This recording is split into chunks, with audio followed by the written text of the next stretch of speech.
एक गांव में एक काफी धनवान सेठ रहते थे। नाम था जिनका संपत राव।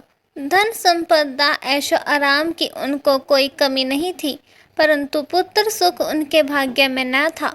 बड़े जतन पूजा पाठ करने के बाद सेठानी को पुत्री हुई। सेठ जी ने अपनी पुत्री को ही बड़े लाड़ प्यार से एक पुत्र की तरह पाल पोस कर बड़ा किया।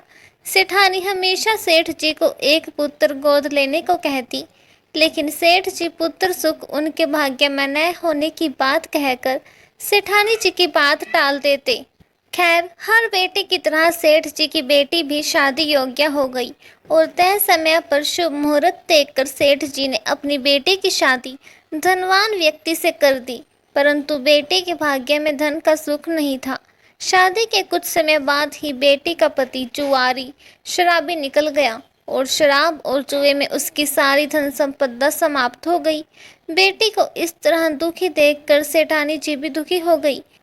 एक दिन सेठानी जी ने सेठ जी के पास जाकर अपनी बेटी के दुख पर चिंता जताते हुए कहा, आप दुनिया की मदद करते हो, लेकिन यहाँ हमारी खुद की बेटी दुखी है, आप उसकी मदद क्यों नहीं करते। सेठ जी भी बेटी के दुख से दुखी थे, लेकिन वे जानते थे कि जिस तरह उनके भाग्य में पुत्र प्राप्ति नहीं थी, ठीक उसी तरह बेटे के भाग्य में भी अभी सुख नहीं है। उन्होंने सेठानी जी को समझाते हुए कहा, भाग्यवान, अभी उसके भाग्य में सुख नहीं लिखा है। जब उसका भाग्य उदय होगा तो अपने आप सब मदद को तैयार हो जाएंगे और खोई हुई धन संपदा फिर से प्राप्त हो जाएगी। लेकिन सेठानी जी को तो अपनी बेटी के दुख की चिंता खाई जा रही थी। एक दिन सेठ जी किसी काम से दूसरे शहर गए हुए थे, तभी उनके दामाद का सेठ जी के घर आना हुआ। सेठानी जी ने बड़ी आवभगत से अपने दामाद का आदर सत्कार किया और उन्हें स्वादिष्ट भोजन ग्रहण करवाया।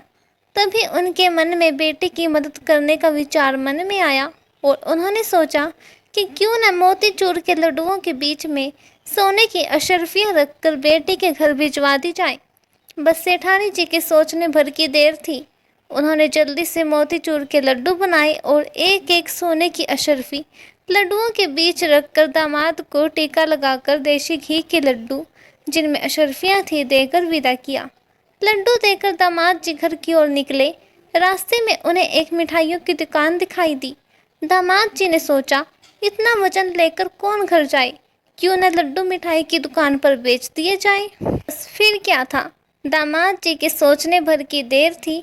उन्होंने लड्डुओं से भरी थैली मिठाई की दुकान पर बेचकर नगद पैसे ले लिए और खुश होकर घर की ओर निकल पड़े।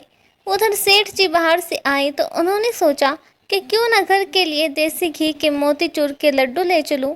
आगे जाकर सेठ जी भी उसी दुकान पर गए जहां उनके दामाद ने मोतीचूर के लड्डू बेचे थे। सेठ जी ने दुकानदार से लड्डू मांगे। दुकानदार ने लड्डुओं की वही थैली सेठ जी को दे दी जो उनके दामाद कुछ ही देर पहले दुकानदार को बेचकर गए थे। लड्डू लेकर सेठ जी घर आए और लड्डुओं की थैली सेठानी जी को दे दी।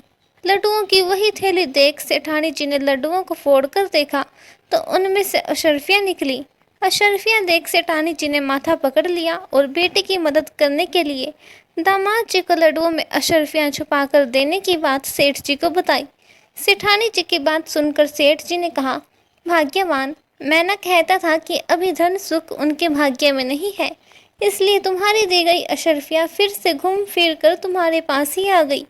तो दोस्तों, इसीलिए कहते हैं कि भाग्य से बड़ा कोई नहीं।